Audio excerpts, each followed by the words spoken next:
Is that better? Yes. Yeah. Okay. And how about lights? That's good. Okay, before I start the program, I just wanted to tell you that some of the photos are going to have an HT at the bottom when I identify the birds.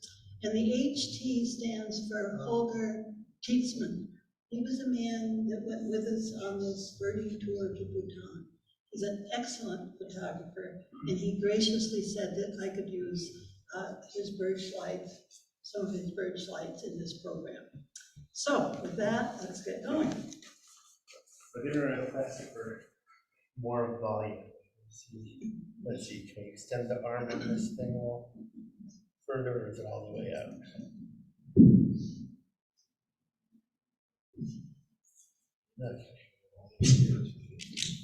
Okay, thanks, Dave. Is this going to be better? Oh, yes. Or I can. Henry? Okay. Oh, okay. That sounds like I'm, okay, good. If you can't hear me, raise your hand. Okay. All right, I'm sure all of you, because you knew I was going to talk about Bhutan, had ran out and got the bird book, so you know what the birds were all about. Well, that's Bhutan, the Mountain Kingdom. This is a landlocked country. It's a little larger than Switzerland, or maybe the size of Connecticut and Massachusetts together. Population-wise, it's only 5 times the size of our Springfield. It's a very small population. So where is it? Well, it's just south of China and north of India. The eastern range of the Himalayas go across the northern part of it.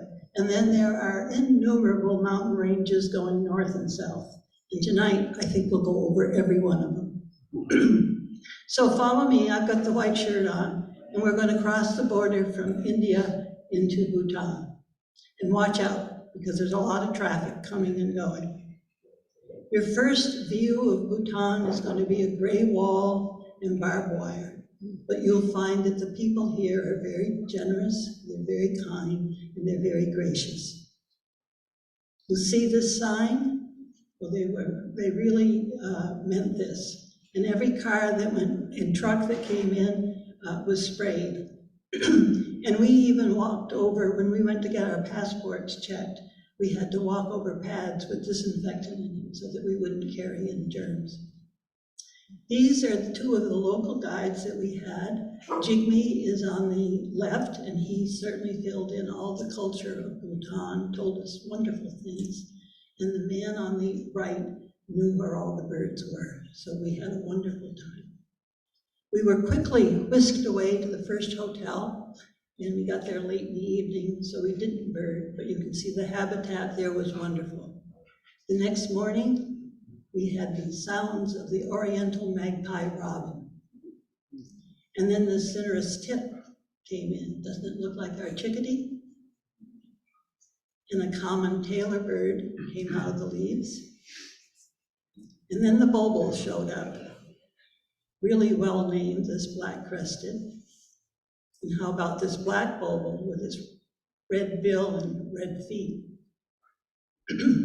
This red-vented bulbul put on quite a show, and it does have the red vent. And then we saw doves, and this is all the first morning.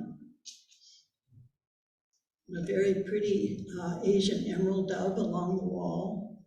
And this jungle babbler was really annoyed that we were looking at it. We barely had time for breakfast. We had to take the omelets and make sandwiches because we didn't want to miss a bird. There were French fries that morning, and you could have cereal and coffee and juice, but we really had to move fast to get our gear on the bus because it was time to move out. We did stop when we heard this rufescent prinia singing, and then we saw our first tall prayer flags. These are placed in dangerous corners, and so that drivers and people are aware that there could be a lot of danger. This is also an area of many rock slides. And as the sign says, yes, there are shooting stones here. We were stopped by the rock slide and got out to bird. And we were lucky enough to find a crimson sunbird right away. Later on, the female popped up. She's certainly not as colorful.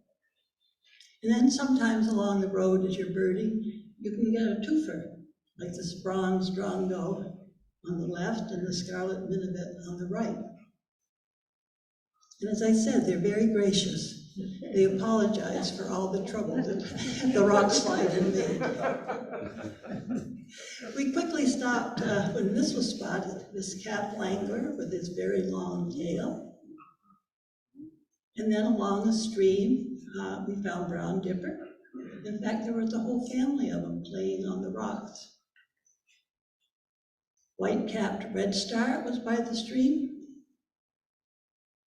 And with early starts on these birding trips, this group very nicely had hot tea and coffee and biscuits about 10 o'clock so that we were revived enough to keep walking. And they always made sure that they had hand sanitizer, and they made sure we used it.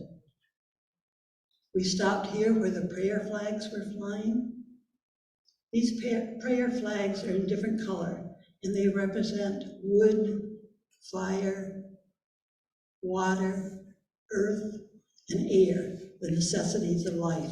And on them are printed prayers, and they are left there by people in memory of their loved ones. We passed by this shrine, and featured there is Rinpoche. He's the man that supposedly brought Buddhism into Bhutan. There were relics in front and offerings, and this was right along the side of the road.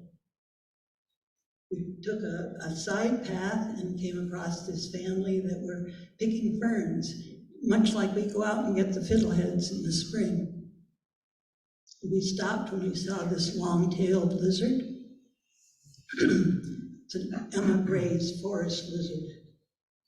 Looks quite ferocious when you see it close up with the spines on the back. There's also this very pretty glassy blue-bottled butterfly. Lunchtime was at the intersection of two roads. And this was the last of the paved roads we saw for a while. And at this spot, there was an outdoor gym put up. It was a birthday present from the present king to his father on his 60th birthday. And the truckers can come and work out and get the kinks out when they're driving the highway. Well, the crew had put up an outdoor toilet for us. We even had water to wash our hands before lunch. And then they had a hot cooked meal set out in several pans. And someone there was taking advantage of the gym equipment. Well, after lunch, we got back to work and walked the roads. But notice the trucks, there were very few, but those that passed all had eyes on them. They represent the eyes of Buddha, and they are safe driving for the drivers. Well, you're going to see orange-bellied leafwort on this road, and a street spider hunter will pop up. This long-tailed sibia thought it was hiding in the red flowers, but you can't hide that long tail. We heard and then saw a gray-capped pygmy woodpecker. And how cute can it be? This black-chinned yohina eating the blackberries. Up popped a short-billed minivet. And at every stream along the mountainsides, we would stop and look, and finally found the little forktail. Later on, there was a spotted forktail on one of the waterfalls. This one has a much longer tail, and as you can see, spots on the back. So we go from a hotel to camping. And the crew had our tents all set up, and they were quite luxurious. I mean, how many times have you gone tenting and had a nice carpet on the floor? They had 2 toilets set up, one for liquids, one for solids. And I thought this was rather a unique tool. It's a combination hoe and shovel. There was a special place where you could go in and wash up, and there was a shower behind there. So on the mountainside, we had a little time to bird and to look at the mountain flowers, watch the sun go down, and the day had ended. Early next morning, we were out walking the roads and birding. The sun is just beginning to hit on the mountains, not much was stirring. And then the sun got down to the road. And we had blue whistling thrush, this buff-barred warbler, you can see the buff on the wing. And looking very much like it was a lemon-rumped warbler, but this has a white wing bar, and you can't quite see the lemon rump. Another bulbul, a striated bulbul, popped up. And how about this sultan tit with its crest raised? The birds here were just fantastic. The target in this area was this beautiful nuthatch. And when you got a good look at the azure wing in the sunlight, it was a really wow bird. We heard and then walked up and down and spent a lot of time, but finally came across the male rufous-necked hornbill, and then later she flew in. So this is the type of forest that we were in for 2 days. And in here, we had also gray-headed canary flycatcher and a rufous-vented wahina. Doesn't it look a little like our titmouse? I'm always comparing birds to something else, you know, make it easier to remember them. We had black-throated tit, but check this bird out because it has the rufous cap, and later on we'll see a subspecies that looks a lot like this one, but different. There were yellow-cheeked tit here. He was a cutie, and this green-backed tit. So what elevation are you at? Well, the higher elevations, we were up at, we got up to about 9,000 when we were camping. So we were maybe 7,000 feet, but then low down in the valleys. But the tits usually were around 6,000 feet.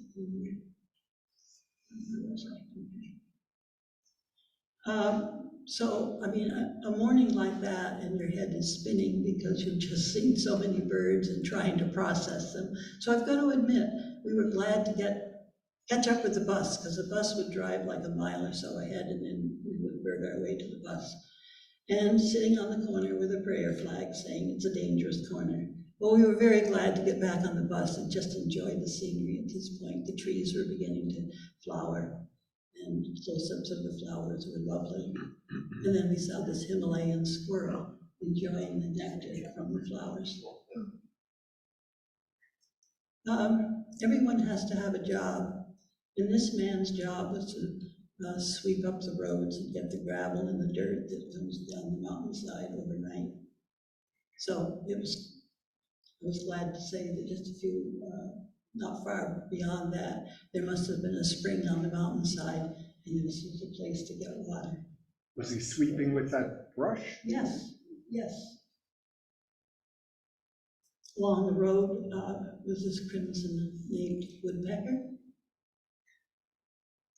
and another sunbird, a black-throated sunbird. These birds are just, well, they're sort of like our what am I going to say? Yes, thank you. And then up popped a blue-fronted redstart. Now, here on the eastern side where we were, the houses were not as ornate as you're going to see later on. So this was typical. There would be a farm every 5 miles, maybe 10 miles scattered along. And this was the type of road that we were driving on at the time. We stopped again for Himalayan kudia. and this blue-winged laughing thrush was sort of staring out at us. And we had made our way now across several mountain ranges. We had started early that morning because we had been told at 10 o'clock we were going to come to a place where they were doing some blasting, and we wanted to get there and get beyond before it happened. But imagine what it's like being on the outside window, going up these mountain roads with no guardrails. Your stomach kind of, feels funny. Well, we got to the road construction site, and the construction boss was sitting there in his red plastic chair. He was the only one with a mask on to get the dust, to keep the dust out. While the workers were doing their thing, there was one machine that was pushing the big rocks out of the way. While a group of men and women, they come in from India to do this job, were working to put in the blasting caps. And you can see the man is measuring to see how far they were to go in. And then they're tapping in the blasting caps. We were allowed to continue on, and when we reached the top of the ridge, we saw where these people lived. They come in for about a month at a time, and they feel as though they're getting a good deal because they're making money to take back home with them, but the living conditions are just horrendous. These houses are built out of steel barrels. They crush the barrels flat, and then that's what the houses are made out of, or I wouldn't even call them a house, the shelter. And they stay there about a month at a time, and then they're replaced with other people. So this is where we've come up from. And not far from away was a very small market town. So they gassed up our truck, and we had a chance to wander around. And you can see the vegetables that are here just look wonderful. There was a girl with a child in a sling on her back. There were garlics drying in the sun, and several varieties of potato, and the brooms, the short brooms that they all use.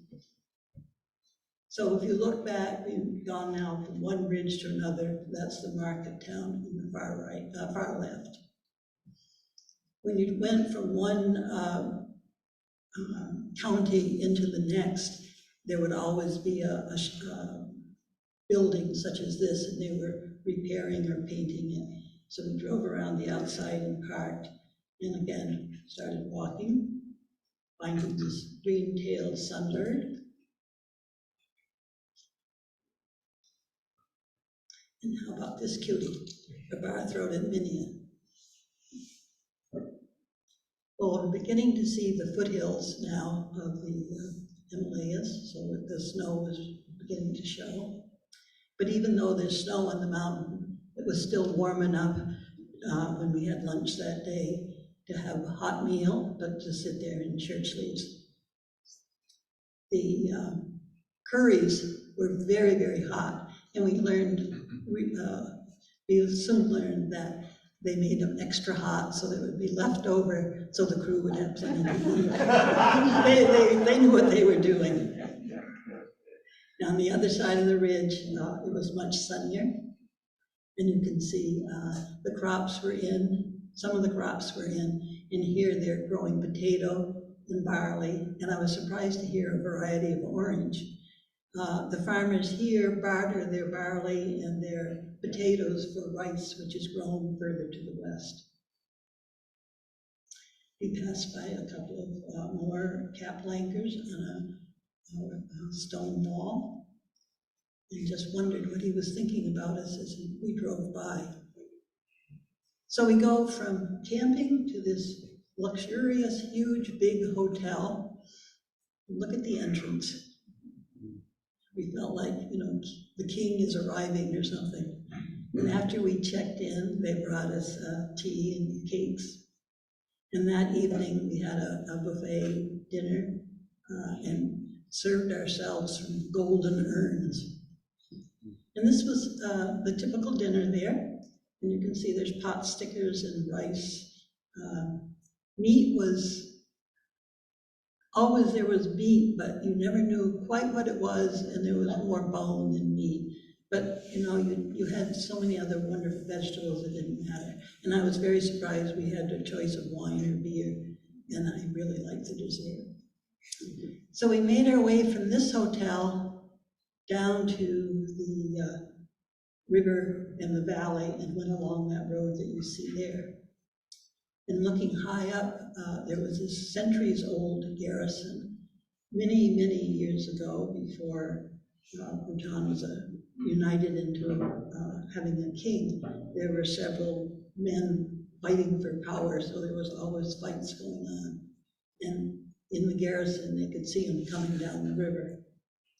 We stopped at this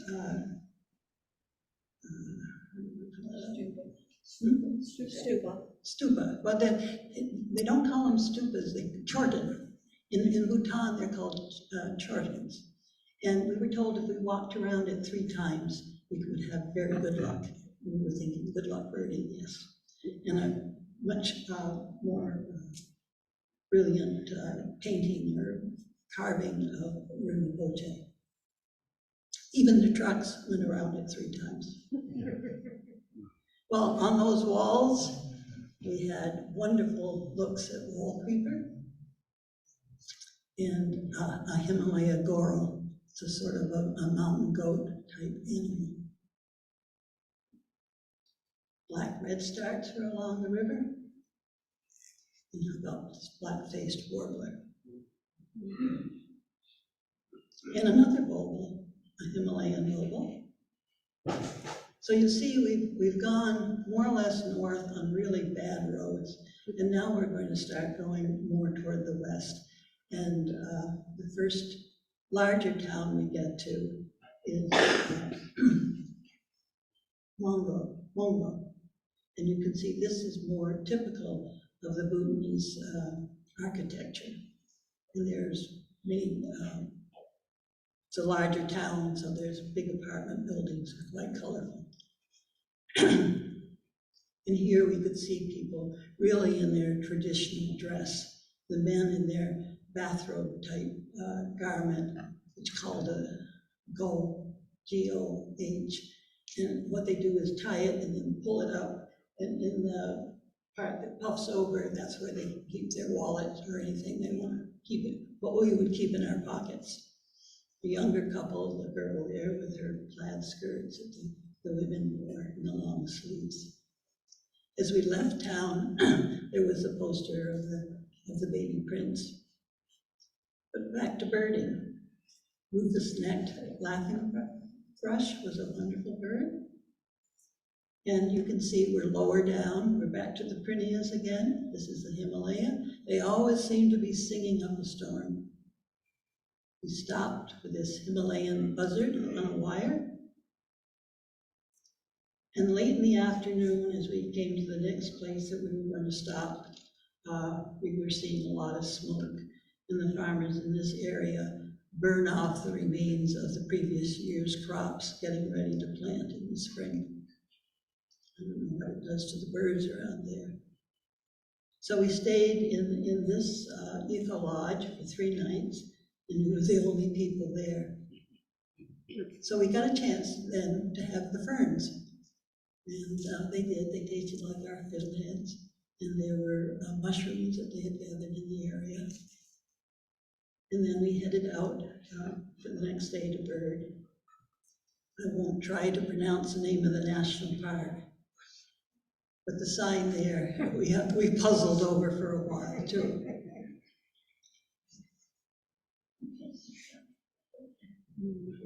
It was a beautiful place to walk through. And there were wonderful birds here. This golden-throated barbet, and a rufous-chinned laughing thrush. I can't imagine naming a bird for that little spot under the bill. Why not rufous-tailed laughing thrush? But you couldn't, this was quite a wonderful bird, the straight-breasted scimitar babbler coming out of the bamboo. And how about an ashy-throated warbler? Now that's a good ashy throat. And this cute little rufous winged flaubetta made me think of our kinglets. There were also our first good look at an Assam macaque. He seemed to be holding a little flower in his hand. And thwarted again. We were heading out that morning, and you guessed it, another landslide. But so we were back to walking the roads again. And you know, we'd hear a bird, and you walk up the road, and the bird just turn tail and go back, and we would be walking back and forth. But finally, we tracked down the Wardstrogan, so that was a good bird for the day. We finally were able to move on and came to the cliff sides where the Nepal house martins were. They nest in colonies, so I guess you could call this a Nepal house martin condominium. And in this area, we began to see these types of flowers. They were just so pretty they were almost globe-shaped, and you wanted to just drink them in. But then this golden-breasted flaubetta popped up, and we were diverted, and off we went. We stopped this day. We're up back in the mountains again, and we're on like a plateau. And it's a larger settlement, and you can see more of the type of architecture with the fancier windows. We didn't stay in that hotel and bar, but was at an abandoned hotel that was further on the ridge, and we camped again. And the crew would put up an arch so that we would feel like we were welcome there. The good news was there was a flush toilet. The bad news was try to get in and shut the door. You had to go in, climb up, turn around, shut the door. It was interesting. The next morning, the fog was coming in on the plateau there. And as we headed out, there was new fallen snow on the mountainsides. And so this very hardy rufous-breasted bush robin popped up. And this long-eared pika was rustling around in the leaves. We found coal tit here. This is a subspecies, the one you'd see, I think, in Northern Europe, doesn't have the spots on the wing. And we took time to enjoy the little alpine flowers that were there. This great parrotbill popped out and then sort of gave us a nice profile so you could see the bill. And then we came back down and then walked along the roadside toward camp. And this is a typical home in that area. And hanging down from the prayer flags were many replicas of swords and phallic symbols. And these were all to drive away evil spirits. It's a very interesting little village. This woman was looking out the window as we walked by. I'm sure she was wondering, you know, who are all these people and what are they doing here? Well, we were looking at this red-billed chough, and later on, a large-billed crow. We walked closer to camp and came across the black-throated thrush, and it had an orangey belly. You could almost think it looked like our robin. We were eating breakfast this next morning, and the crew came running in saying, snow pigeons are flying in. And as we went outside, when you see that pure white breast, it really looked like giant snowflakes as they sort of filtered down to the ground. We were driving up over the pass and came across this flock of blood pheasants. They really are very well named, but a very attractive pheasant. Wow. So we climbed higher and the mist went with us. And then the mist would just disappear and you can see the type of habitat that we were burning in. At the top, the mist came in again and the prayer flags were flying and flapping in the breezes, and we didn't stay long and there weren't many birds. On the other side, the sunshine was out and it was warm and nice. And we stopped several times to see things like olive-backed pivot and this rufous-breasted accentor. It's really well camouflaged in the background. It was along this road that we passed by the entrance to one of their famous trekking trails. And Jigme, our cultural guide, wanted to make sure that we noticed that this house has no nails. Therefore, the roof is held on by the rocks. You can see there are plenty of rocks in the area. They make good stone walls. But we stopped to see this Eurasian magpie. And these two little girls in traditional dress had just come in from school. We stopped again at this roadside shrine, and it's very interesting because they make like little stupas. They're made out of clay and herbs, and the clay comes from various places in Bhutan. There's a hole in the center, and prayers for their loved ones that have died are put inside, and then they're painted and baked, and then they're left here as a memorial, sort of like our cemeteries. Or some of them are just shaped like this. Well, we had arrived in the town of Wangthang, and it was here that we had a target bird, the ibisbill. And this was a bird well worth looking at. And on the way to the hotel, we passed by a group of schoolboys, who probably were 10 to 12 years old, all in native dress. And I've got to say, we're in a very nice hotel, but it had to be the most horrible breakfast I've ever had. I mean, really. So outside is much better. It's a lovely spring day, and the mists are going to disappear, and we see Eurasian bufo. Just not far from that town was another village, and it happened to be the handicraft center. And this is where the local women do a lot of weaving, and they had wonderful rugs and scarves that were there for us to buy and take home as souvenirs. But something else got our attention. We could smell incense, and there was smoke coming out. And it turns out that this is sort of a spiritual center here, and they were going to have a ceremony to bless the rice planting. So they let us look inside, and the monks were all lined up inside. They had their horns, so they were going to play those long horns, and but we did not stay for the ceremony.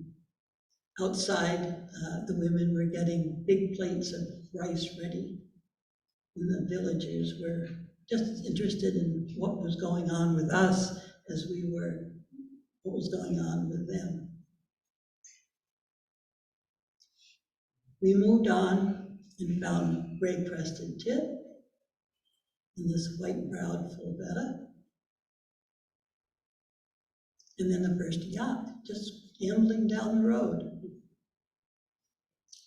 That afternoon, we got culture. We were in Tanka, and we stopped at a dazong, which is an old building that is a monastery. It's a school for young monks. It's also an administrative type building, and it's a place in the courtyard where people come in for celebrations. So these are some of the young monks that are learning how to be monks. Jigme wanted us to be sure to look at this window, which is centuries old. You can see the prayer wheels along the corridor there. And there were several murals along the wall. And unfortunately, we could not take pictures inside, and that's forbidden, so I can't show you what was inside. On the way out, we stopped at this tree, and as I said, many, many centuries ago, there were battles going on constantly, and there are arrowheads in this tree from some of those battles. We went on to a bird along the river and found this female plumbeous red star. And then the male came in, flipping his red tail. A rusty flanked tree creeper went up the tree. It's like our creepers. And you can see as we headed further on, just how big those fazans are. We found white-tailed nuthatch. And how about this for a fire-breasted flower pecker? The colors of some of these birds are just remarkable.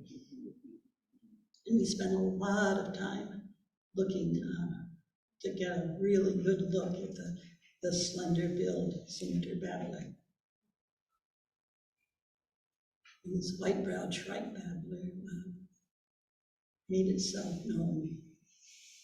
It's a female, so there's no white brow. Spring has come to this valley, and higher up in the trees were striated laughing thrush, and further down crested bunting. And then again, we make our way down into a valley and find great cormorants. The one on the right is in full breeding plumage. And we spent the afternoon in a very dry, hot valley, following the river, trying to find the target bird. We'd gone, I think, a good 30 miles off the main road just for this one bird. Well, it wasn't this, but this was well worth seeing. Isn't this a beautiful bird? This was the blue-throated barbet. We couldn't help but stop and look at this perfect star growing out of the foliage. And then when we got back to camp, the crew had wet cloths so we could wipe the dust away. And they prettied up our campsite with the floral arch. We had our own alarm clocks. This guy sounded off very early the next morning, and a giant black squirrel was running around. We also had maroon oriole, and as we left, an oriental honey buzzard was perched on a limb. We made our way to a spot which was going to overlook a larger portion of the river. And I apologize for this picture. It's not a good one, but it's the only one we have of a white-bellied heron. This is a globally endangered bird. There's only 250 of them left in the world. And the sad thing is, they're building a hydroelectric plant just downriver. So you wonder how long this bird will be around. Closer was this white-browed scimitar babbler and the blue-throated flycatcher. And I couldn't help but think, doesn't he look a lot like our bluebird? The flowers here were fantastic. I mean, the orchids grouping from the trees.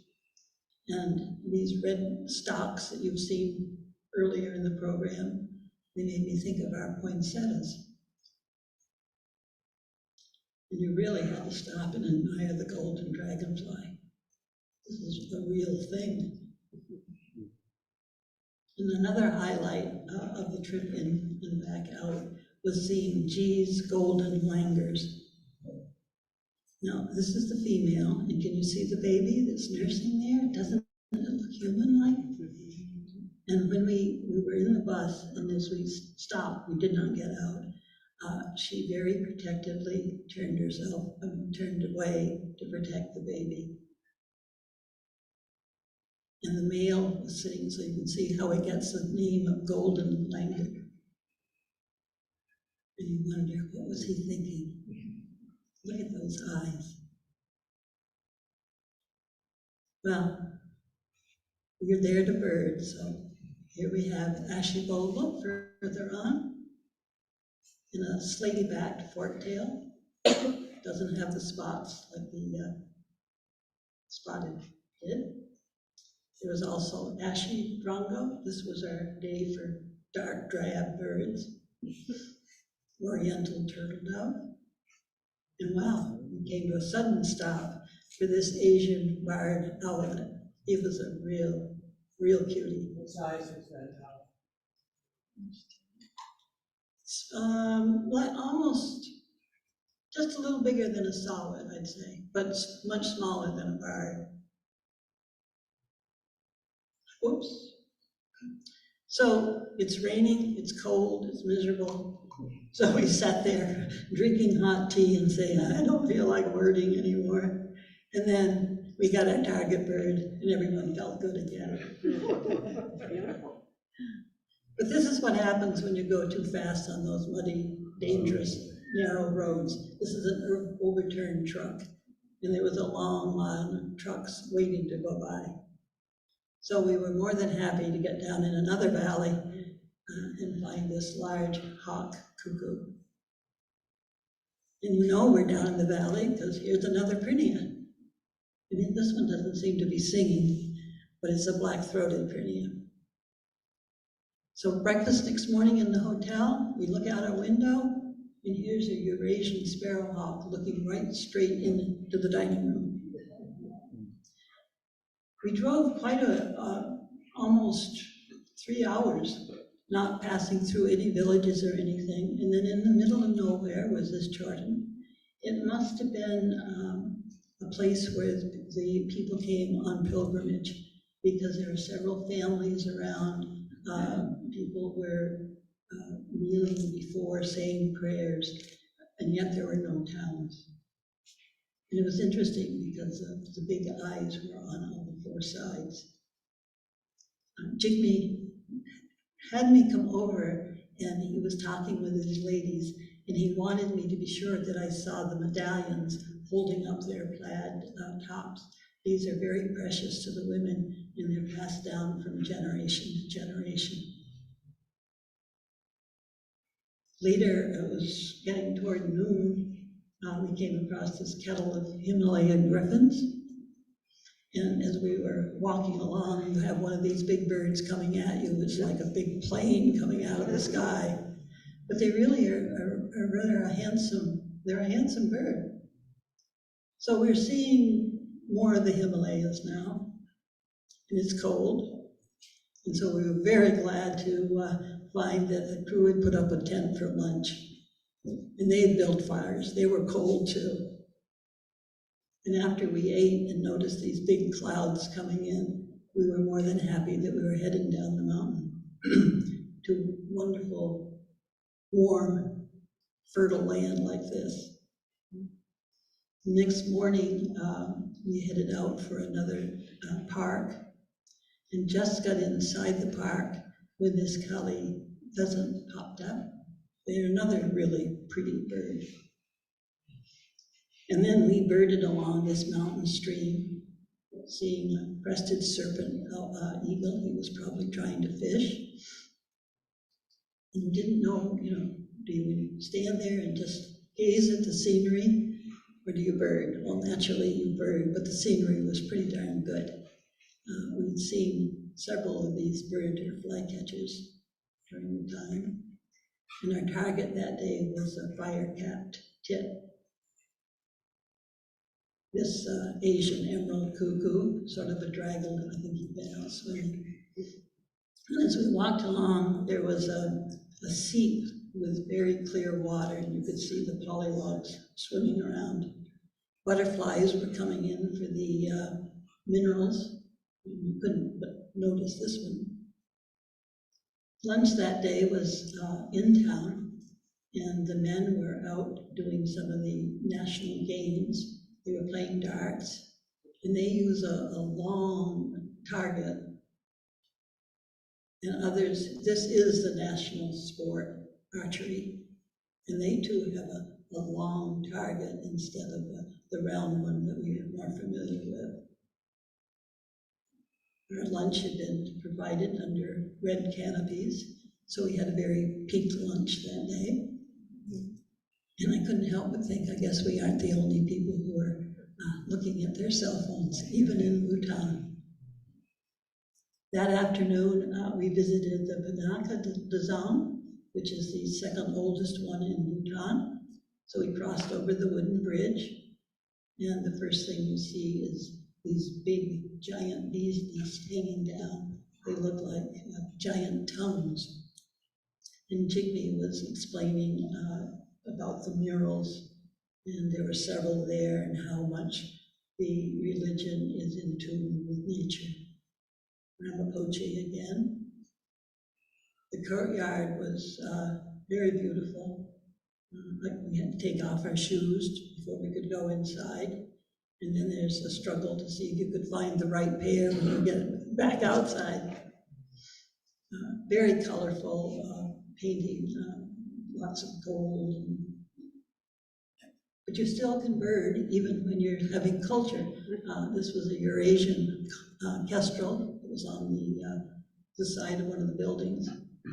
And this big carving of a dragon. Bhutan in Bhutanese means thunder dragon. So this is the thunder dragon.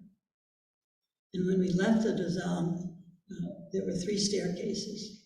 We were allowed to come down the right or the left, but the golden staircase is for the king. And we were still birding, because as we crossed the bridge, there was a crested kingfisher.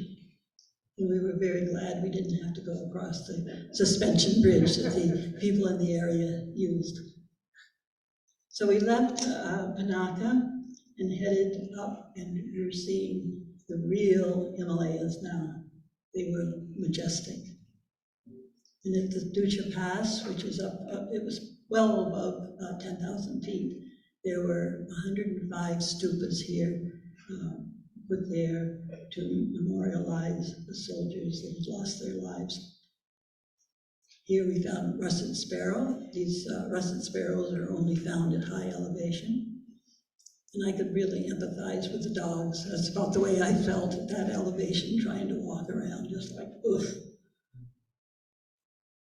The afternoon, we went to the Royal Botanical Park on our way to Thimphu. And the purple flowers were like a carpet. And I saw something that looked like our Jack in the Pulpit. And then we were in habitat like this, finding rufous-bellied woodpecker, and another tree creeper, a sycamore, a tree creeper.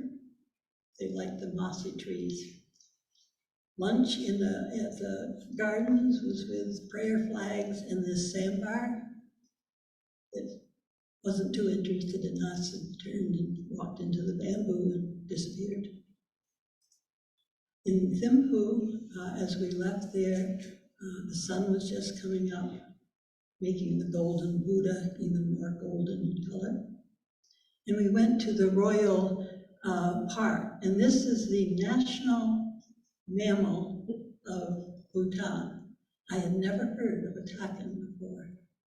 And it's just a weird animal. It's sort of woosy face, goat legs, sort of a buffalo-type body, but just a strange animal. And they are endangered, so they're in a park where they're being looked after. In Paro, we followed this braided river. The scenery here was lovely.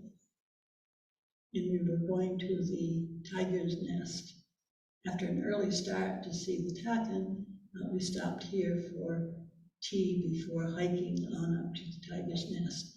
And there were a lot of other people making the pilgrimage up there. So we were glad to stop for this, the red-headed, a flock of them, red-headed bullfinches. The male is very striking. The female is not too shabby either. And you can see the trail goes straight up. What elevation are you at there? Let's see, I looked that up this morning. We were, again, I think about 10,000. And you felt it. We were wondering why it was so hard. I mean, it shouldn't be that hard, and it was hard. So I was glad to stop for this Darjeeling woodpecker. And then you get your first view of the tiger's nest up there on the cliffs. as you walk by the prayer wheels, you could give them a twirl. And here you see the tiger's nest. This supposedly, it's a very sacred place. It's one of the more sacred places for the people in Bhutan. And it's built around a cave where Rinpoche was supposed to meditate when he came back into Bhutan. Further down, this was a very good place to bird. We had Eurasian nutcracker, and this is Louis' sunbird. It was a real white bird. This Rufus Sibia was looking around, and this long-tailed minivet just perched up nicely for us. The walk down was much easier, so we could stop and enjoy white-throated laughing thrushes, and further down, black-faced laughing thrush. So we head back to Paro, have a good night's sleep, and then are up at 4:30 to go up to this pass. And here we're at 13,000 feet. And what we did was drive, I think, a good hour, say a mile over the pass, turn around, come back, just looking at habitat like you see here. And the target bird here was a Himalayan mono. Horrible picture, but we did see the Himalayan mono.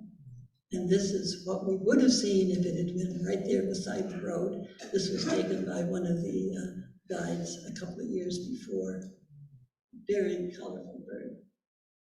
But we did have other birds that were nice to see, such as white-winged grosbeak, collared grosbeak, and on the road down, this is a paved road. And there were several signs like this. It was, they're sort of like, remember the Burma shave that used to be on the highway? So and you can see the way the road twists and turns and it's paved, you could go a little faster than you should here. We came to a sudden stop for this yellow-billed blue magpie. And you can't say this is not a white-eye.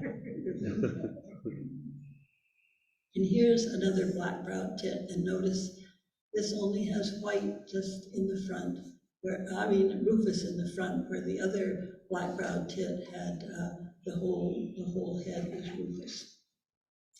So we're in Paro, you look out your window at night, and only the shrines are lit up brightly.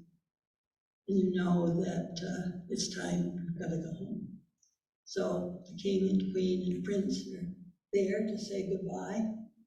As we get on the plane, the only airline that's allowed to fly into Bhutan, they say only the Bhutanese pilots know how to get through the mountains. So we fly up over the mountains, and I think about a prayer that I saw on the poster in the tea house, and the last words are something to the effect of he only wishes peace and happiness for his people. And I think back of the people that we had seen in their time in Bhutan, all in there. This man was at the shrine with his prayer beads.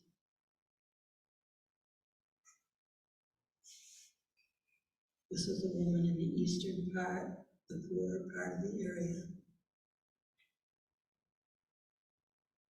And who can forget the wonderful mammals we had, the beautiful birds. So we say farewell to Bhutan and hope you enjoyed your trip here.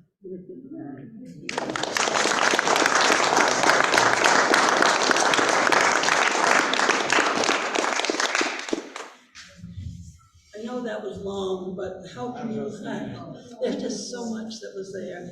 Oh, yeah, no complaints here. Okay, so, if anyone has any questions for our speaker, in the interests of everyone being able to hear, if you're here in person and have a question, raise your hand. I'll bring this microphone your way, and you can ask your question this way. If you're watching through Zoom and have a question, post in the chat, and El Presidente here will read your question for Lois to answer. So, and I saw Joseph, do you have your hand up back here? Oh, Joseph, don't put me on the spot too much. I won't. Okay, all right. Did you hear the black-throated thrush or any other thrush singing? And did they sound anything like our thrushes? Like flute-like or anything? Black-throated thrush was the one. Black-throated. Yeah.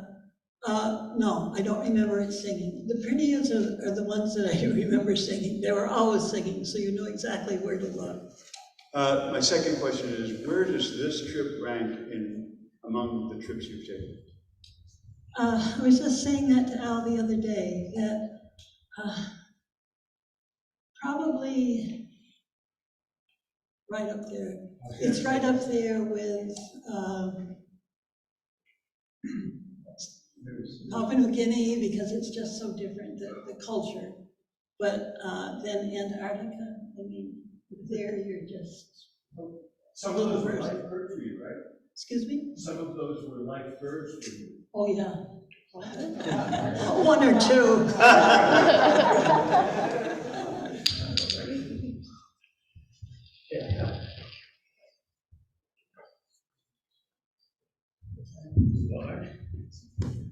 So I have a couple questions, maybe three. One question is, how long was this trip, and also what month was it?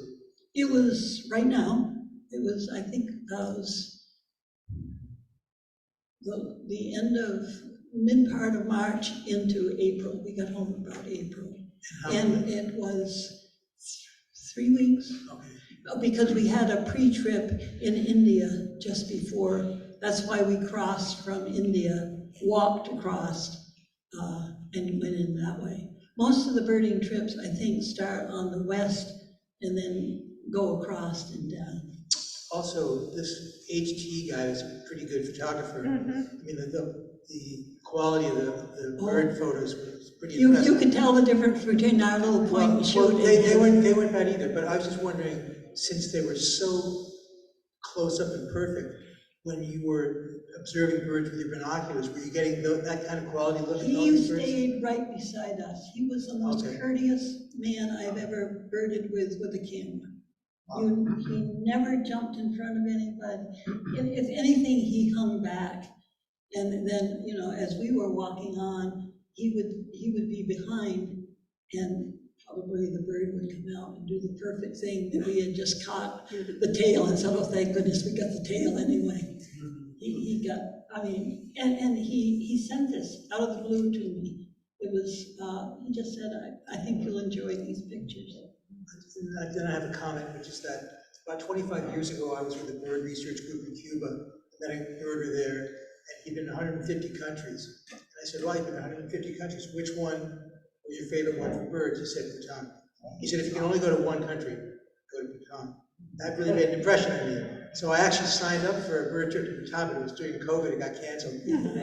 And I wonder what's going to happen, because there's such a difference between the western part and the eastern part, where we started out and we camped because there was no infrastructure or hotels in the area really that could take in tourist type people. That would be so.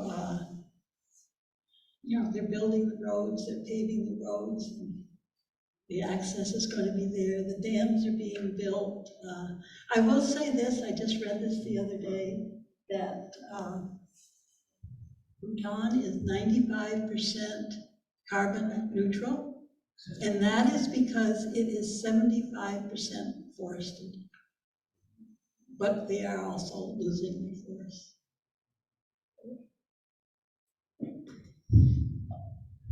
Okay, well, first, thank you very much. It was stunning, your presentation.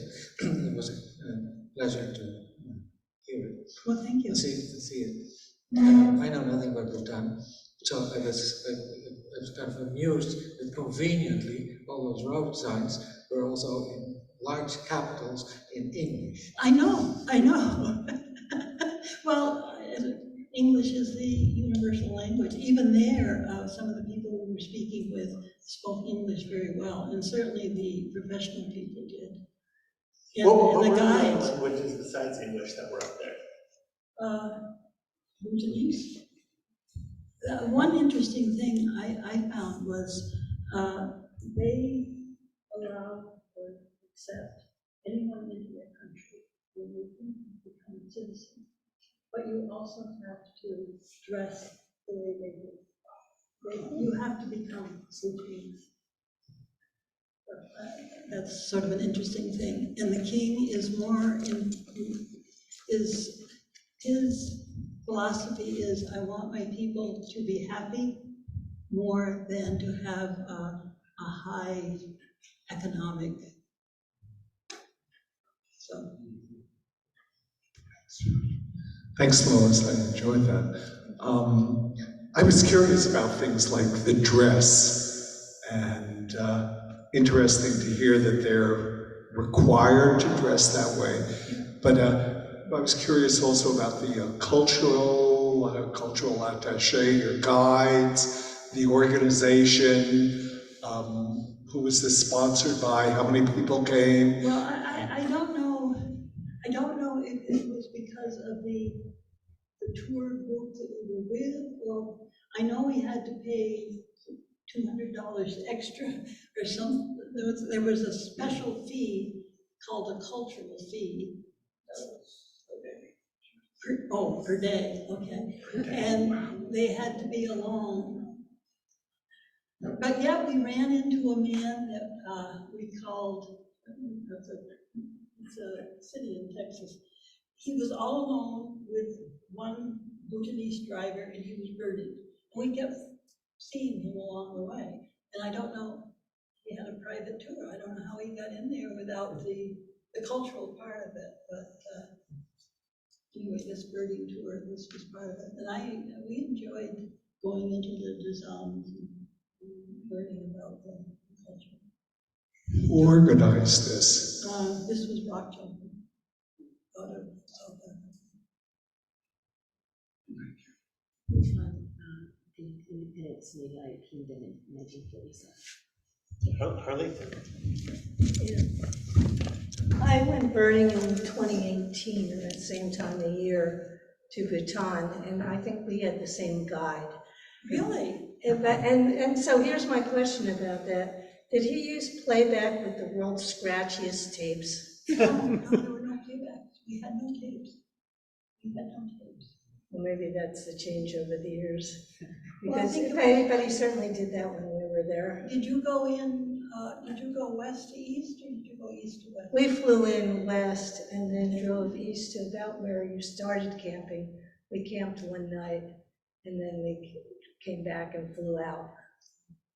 And it was a mess. So there was a lot of driving. And we also had a cultural guide and a birding guide.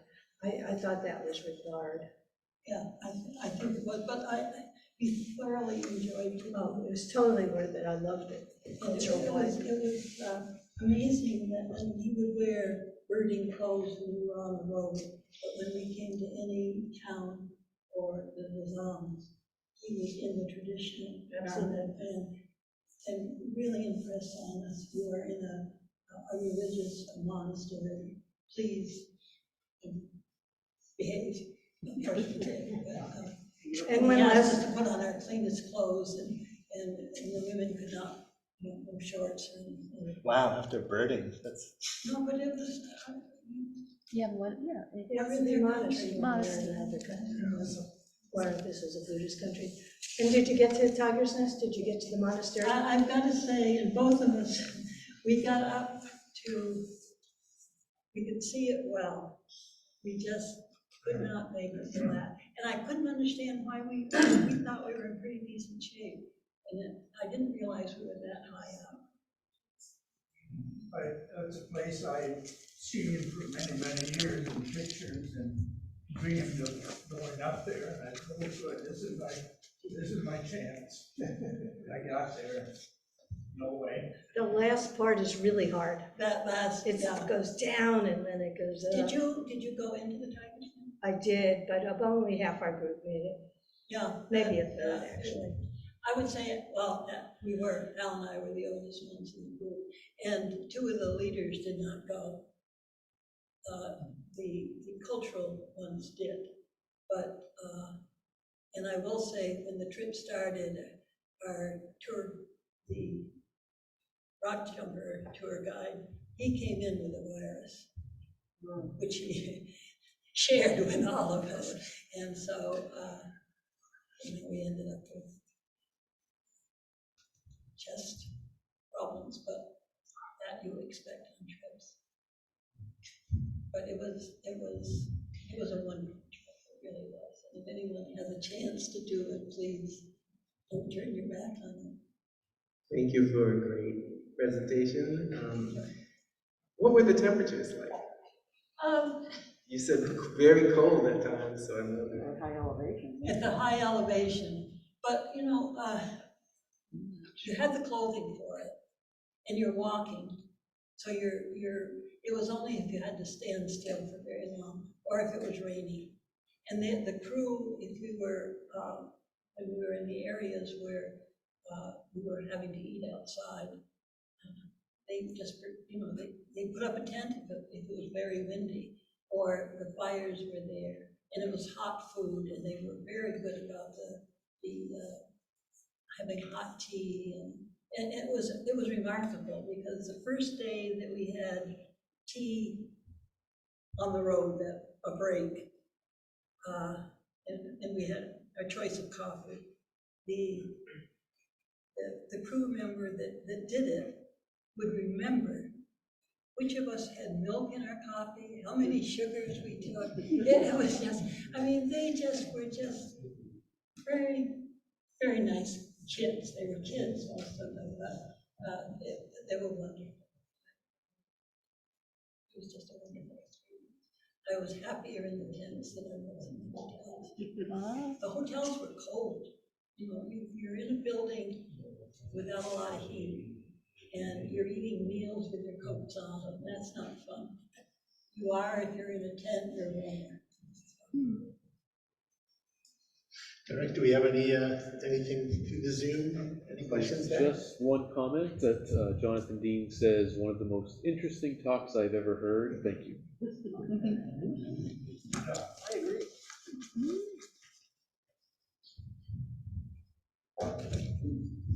In the Second World War, they flew over those mountains with two-engine DC-3s with no oxygen.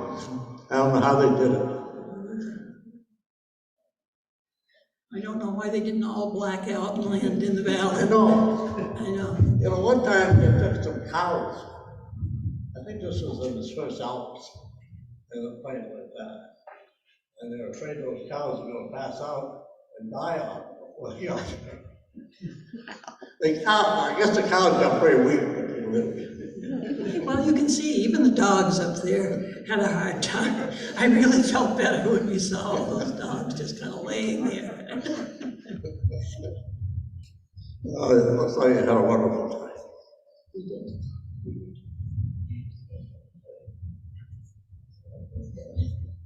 All right, any more questions? Or if not, we thank Lois for a great presentation.